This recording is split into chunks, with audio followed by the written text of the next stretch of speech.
Hey, good morning, friends. Welcome to the Bright Side. I am Pharmacist Ben. Thanks for being here. 844-236-6010 is our number. We love hearing from you on the Bright Side. 844-236-6010. If you have questions, comments, success stories you'd like to share, if you just want to contribute to the conversation, 844-236-6010 is our number. We'll get your calls next segment. We'll talk to Suzanne Jones at the bottom of the hour. Suzanne is the author of a book called There Is Nothing to Fix, Becoming Whole Through Radical Self-Acceptance. We're going to talk to Suzanne about the stress response and what we can do about it, where it comes from and what we can do about it. And that'll be at the bottom of the hour. We'll get your calls next segment, 844-236-6010. If you want to purchase longevity products, go to brightsideben.com, pharmacistben.com, or criticalhealthnews.com. You can purchase longevity products right off the site, or you can sign up to join the Brightside Ben team by clicking on the Join the Team link at brightsideben.com, pharmacistben.com, or criticalhealthnews.com. You can also call 866-735-2470, 866-735-2470 if you want to talk to a real live flesh and blood human being about the longevity products or the longevity business opportunity. And now is a perfect time to start a home-based business with layoffs and lockdowns and business closures and uncertainty. There's nothing that can help you more get through any kind of financial difficulties more than being your own boss and starting a home-based business, especially a win-win home-based business, like helping people understand how to utilize and how to take advantage of nutritional supplementation with the longevity nutritional supplements. Call 866-735-2470 if you're interested, or click on the Join the Team link at brightsideben.com, pharmacistben.com, or criticalhealthnews.com. Our number, 844-236-6010. We'll get your calls next segment. Suzanne Jones is with us at the bottom of the hour. We'll talk about her book, There Is Nothing to Fix. All right, so we've been talking about fats, lipids, if you will, and the nutrient choline, which you'll find in fatty foods. Choline itself is a B vitamin, or actually it's B vitamin-like. They used to call it vitamin B4, and it's water-soluble, but it's tweaked biochemically in the body to form fatty membranes, which makes it very important for the brain and for the nervous system. It's been used to treat peripheral neuropathies. If you go on Amazon and try to get a supplement for peripheral neuropathy, you'll find choline. More than likely, you'll find choline or one of its derivatives in your neural health formulation. Peripheral neuropathy is an absolutely miserable health condition. I did an interview this morning where we were talking about this peripheral neuropathy condition. Peripheral neuropathy, as the name implies, is pathology of the nerves in the periphery, the hands, the arms, the legs, and the feet. Most often it's in the legs and in the feet, and it feels basically like your feet are on fire. It feels like your legs are on fire. My mom is dealing with it now, and it is an absolutely miserable condition. If you have this horrible condition, peripheral neuropathy, you might want to try using choline supplements or lecithin granules, which are a source of choline. But basically, you're dealing with a circulatory issue. The nerves are affected because of the circulation. If you have peripheral neuropathy, you want to consider it to be a circulatory issue that's leading to suffocation and malnourishment of the nerves. The suffocation and malnourishment of the nerves results in inflammation, and that's what the neuropathy is. It's your nerves screaming at you, I need some oxygen, we need some food, we need some circulation. In addition to using choline, treat yourself like a diabetic. Peripheral neuropathy and diabetes go hand in hand, and that's whether or not you've been diagnosed as a diabetic. Just because you haven't been diagnosed as such doesn't mean your blood sugar is not messed up. In fact, diabetes may be the name of the diagnosis, the name of the disease, but the biochemical breakdown is dysglycemia, messed up blood sugar. And dysglycemia can occur whether or not you've been diagnosed as a diabetic. Diabetes is just the nomenclature. It's just the name. It's just the diagnosis.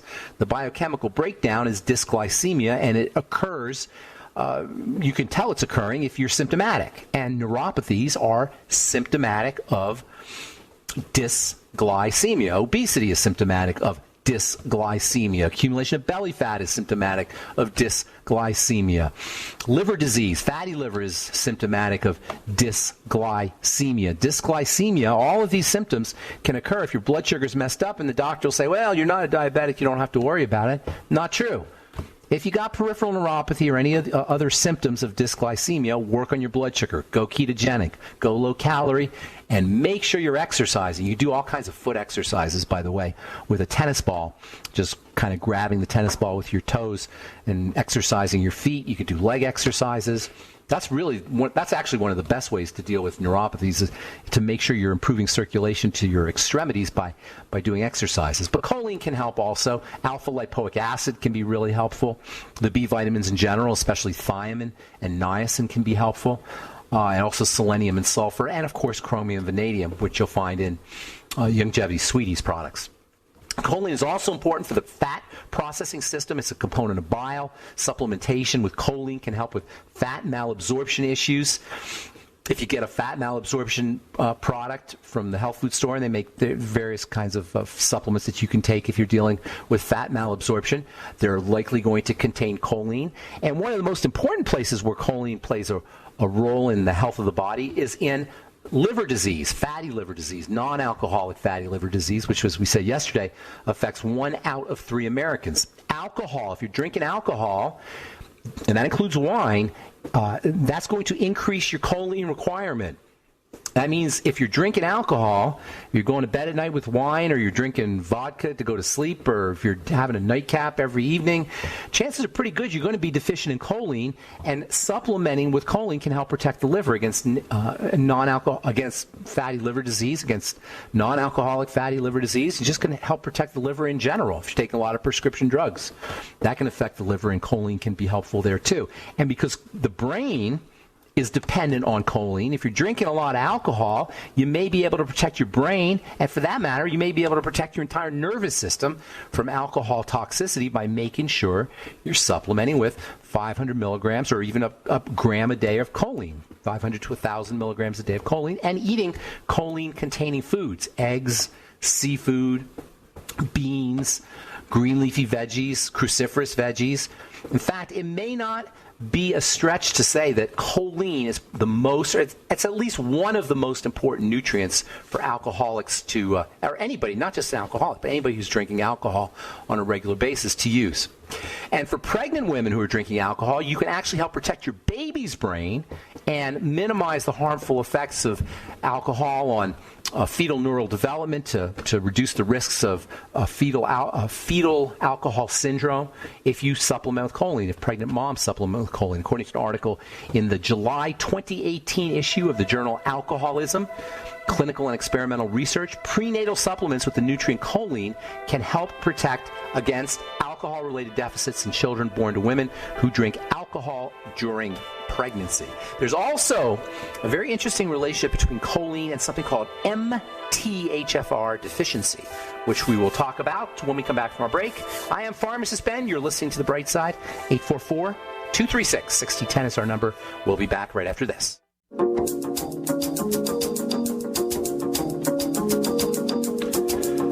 We are back on The Bright Side. 844-236-6010 is our number. Suzanne Jones will be with us at the bottom of the hour. Her book is There Is Nothing to Fix. It's about the stress response and the trauma response and good health. We're dealing with all kinds of health challenges we're hearing about all kinds of health issues in the news today with the immune system, and nothing will suppress your immune system more than chronic long-term stress.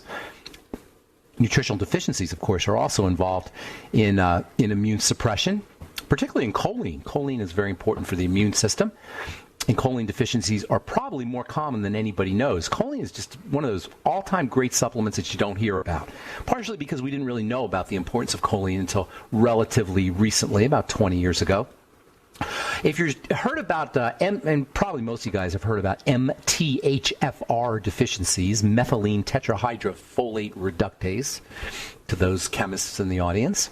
This is an enzyme that helps the body transform a toxic element called homocysteine into into a more benign form of a more benign amino acid.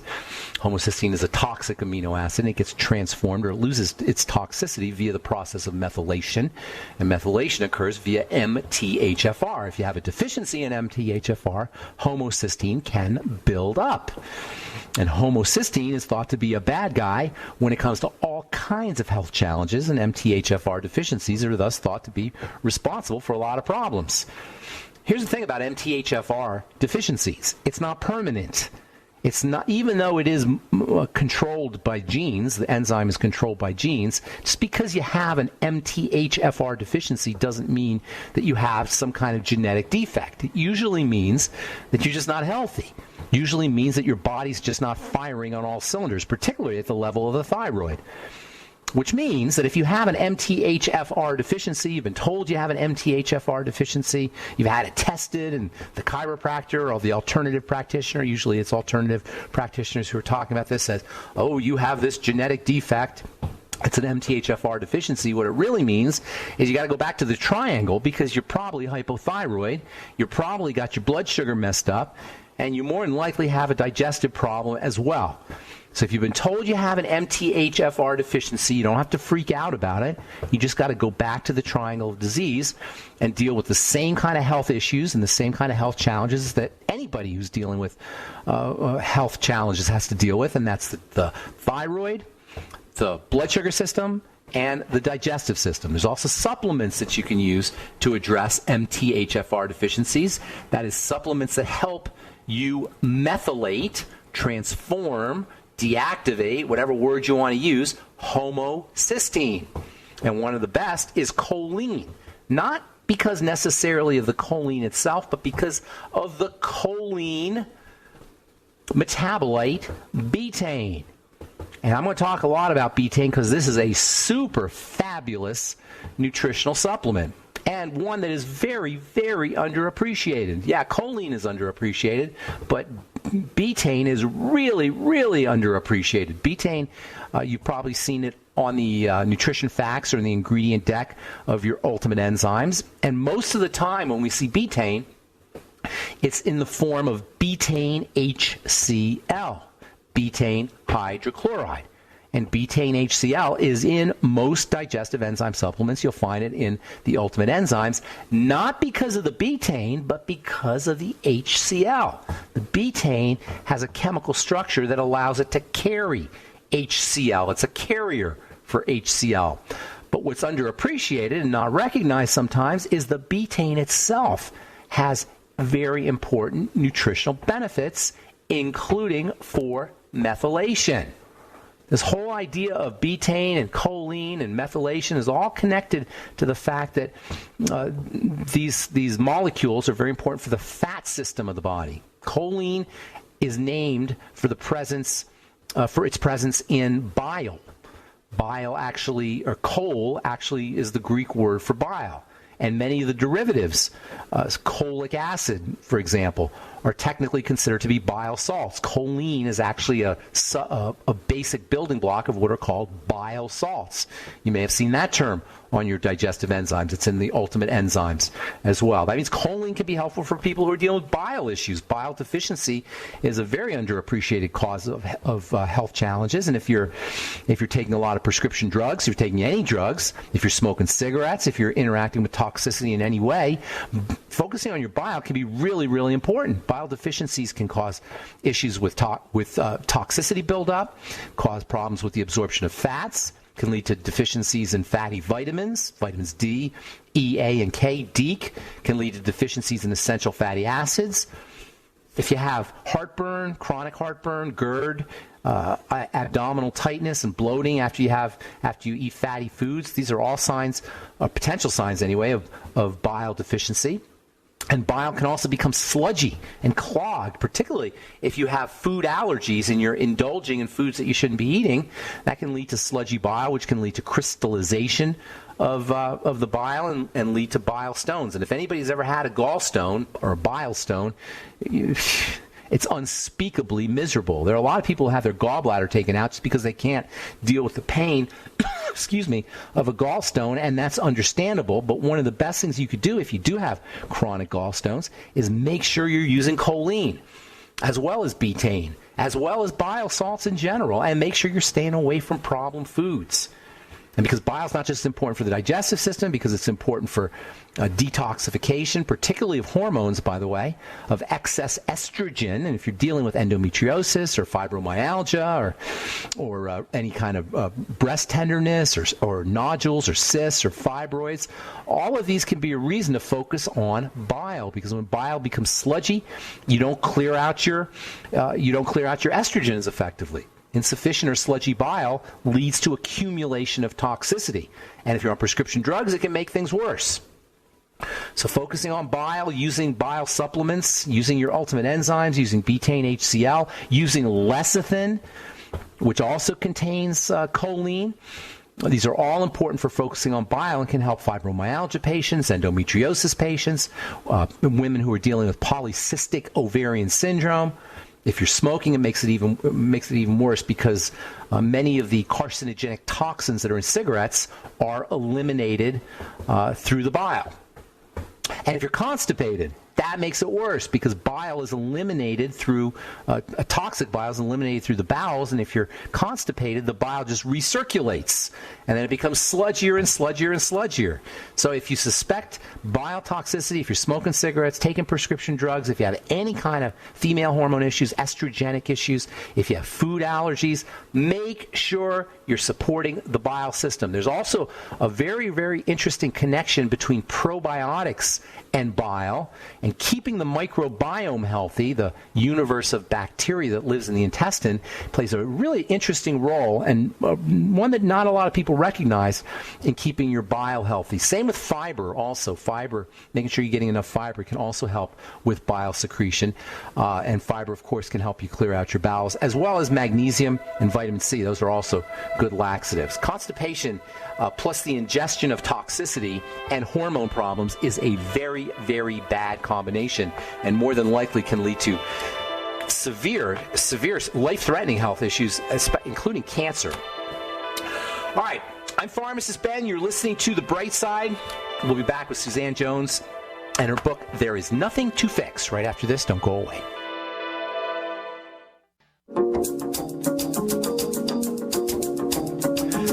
Okay, we're back on The Bright Side. I'm Pharmacist Ben. We're on the air Monday through Friday, 8 to 9 Pacific and 10 to 11 Central Time, and 24/7 on the archive pages at benfuchsarchives.com, also brightsideben.com.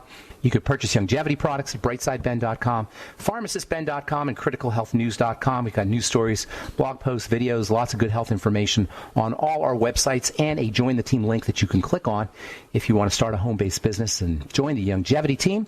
Call 866-735-2470 for info, or click on the Join the Team link at brightsideben.com, pharmacistben.com, or criticalhealthnews.com. And don't forget to take a look at our Truth Skin Health products, all formulated in my compounding pharmacy for wound healing. Wound healing equals beauty, never any preservatives, fragrances, fillers, waxes, emulsifiers, nothing your skin doesn't need or doesn't want in any of our Truth Skin Health products. And check out our over 1,400 4- and 5-star reviews at truthreviewed.com, truthreviewed.com. Okay, I'm looking forward to speaking to our guest today. Suzanne Jones is an expert in the field of trauma and recovery through somatic methods. She's done workshops, and she's also a blogger on Elephant Journal. Her book is There Is Nothing to Fix. It's won a silver medal from the Nonfiction Authors Association and a bronze medal from the Wishing Shelf Book Awards. She's a finalist also in the International Book Awards. The book is a finalist in the International Book Awards, and it's been nominated for a 2020 Reader's Choice Award. Please welcome to The Bright Side, Suzanne Jones. Good morning, Suzanne. Good morning. How are you? I'm well. Nice to see you. So let's just jump right into this. It seems like the world is messed up. It seems like people are messed up. It seems like everything's going wrong. How can you say there is nothing to fix?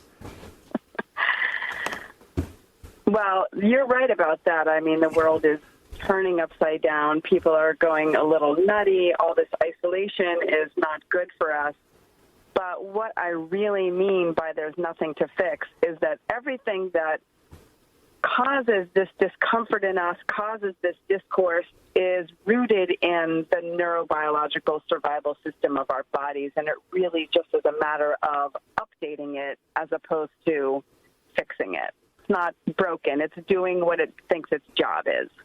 So I assume you're talking about the stress response when you say this, correct? That's correct. Mm-hmm. Okay, so if the stress response is hardwired into us and we have a world that is just filled with triggers for the stress response, how can you deal with this? It's actually very simple, though it's not easy. There's a way in which we can learn, and this is a lot of what I teach people. There's a way in which we can learn to pay attention to how we feel inside of our body before we actually react to anything, and using some very simple tools and practices to what we call create space. So what that means is, let's say something happens, let's say you're on your way to work, you're in traffic or something, and somebody cuts you off or somebody flips you the bird, and you have this big whoosh of feeling, I guess is what you would call it. But that whoosh of feeling is actually this cocktail of biochemicals and hormones that are associated with that stress response. So what we teach people is really how to pay attention to that feeling and to create some space between that feeling in your body and what you do in response to that. And that actually does, over time, change things for you. So I love that whoosh, because that's exactly what it is. It's a whoosh. I mean, that says it. That says it exactly. And we don't ever sit with the whoosh. We always go into what follows, which is usually freaking out. So there's an element of just being with that whoosh that is involved in this whole process. Yeah, absolutely. There are times we need that whoosh. You know, if you're being chased by a bear or even trying to win a race, that whoosh, all those hormones serve a really good purpose. But many, many times we actually don't need them. Our body's just responding in a way that's a little disproportionate. All right, so you talk about triggers of stress, and you mentioned 4 triggers. Can you talk about those a little bit? Yeah, so there's a guy named Dr. Gabor Mate, and I have to give him credit for this because I learned this in his book, but the universal triggers of stress are any situation that has a feeling of uncertainty or a lack of control or a lack of information. And I've kind of added on also unpredictability, because that's usually how we end up rewiring in favor of survival, is to try to make everything predictable. So when things aren't predictable, oftentimes that can trigger us. So we human beings need certainty and need predictability. We don't do well when we don't have predictability or certainty. But life is inherently unpredictable and uncertain. So it seems like a recipe for disaster. Right. So that's the catch-22. Life is completely uncertain. There are many times where we don't have control over what's happening. And really what my book talks about is how can we change how we see these things. We're either going to see these unpredictable things as obstacles or setbacks or things that are negative, or we can kind of at least be a little bit curious about that space, and that will change how that will change the nature of that experience for us. What about, you mentioned this, I think this was in one of your videos, about the intergenerational connection, how our response to stresses are learned through generations. Like, we're going to respond to stresses based on what happened to our grandmothers and our great-grandmothers. Can you discuss that a little bit?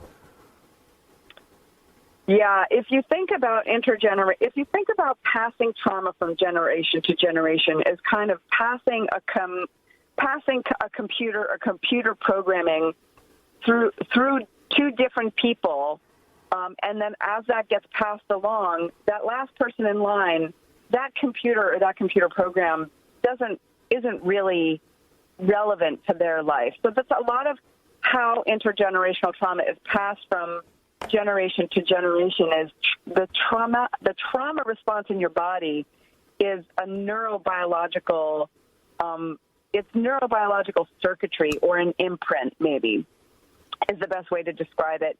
And when that isn't resolved, when that's not healed, that imprint can pass from person to person.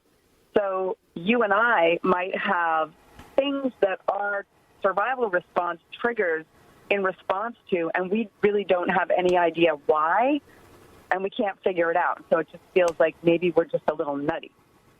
How can you deal with it if it's so deep in your brain, if it's so hardwired from generations? How can you deal with that? This is the very reason why interfacing with the body first is so important and really effective. Because when you stop trying to figure out, when you stop trying to analyze what's going on in your head, when you kind of take your head out of the picture and you just go right to the awareness of how your body feels and using those tools and practices to create that space, that can actually that can change things for you, even if you don't know what it's about.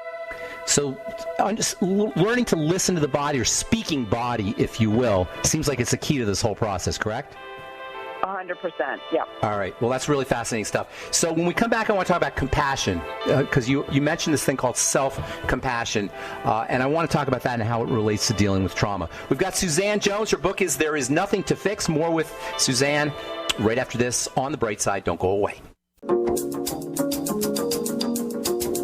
Okay, we are back on The Bright Side. I'm Pharmacist Ben. We're talking to Suzanne Jones. Her book is There Is Nothing to Fix, Becoming Whole Through Radical Self-Acceptance. It's so intriguing to me that we have to say radical self-acceptance, and we have to talk about self-compassion, Suzanne. Like, it seems like it would be the most normal, natural thing to accept yourself and to have compassion for yourself. Why is this such a radical idea? Very hard for us not to judge ourselves, because we go through the developmental years when we're children trying to figure out how to get it right so that we'll have assurance of our parents' love and, further on acceptance into peer groups. And so when we get to our adult lives and we have all of these conditions that we've set for ourselves in terms of who we need to be and how we need to be, finding that radical self-compassion feels very dangerous, actually. How ironic that loving yourself would be dangerous. Doesn't that seem weird?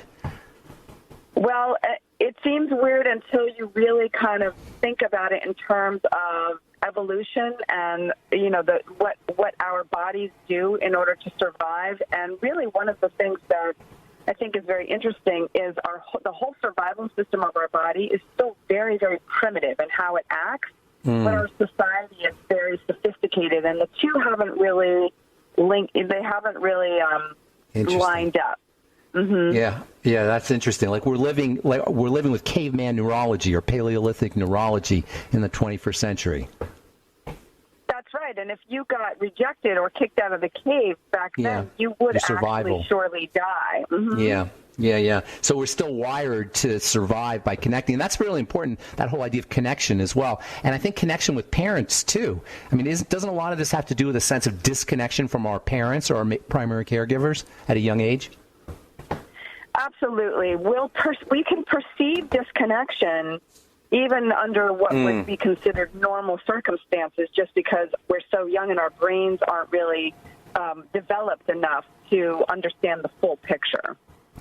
Do you think the people who are planning out our responses to the current epidemic need to read your book?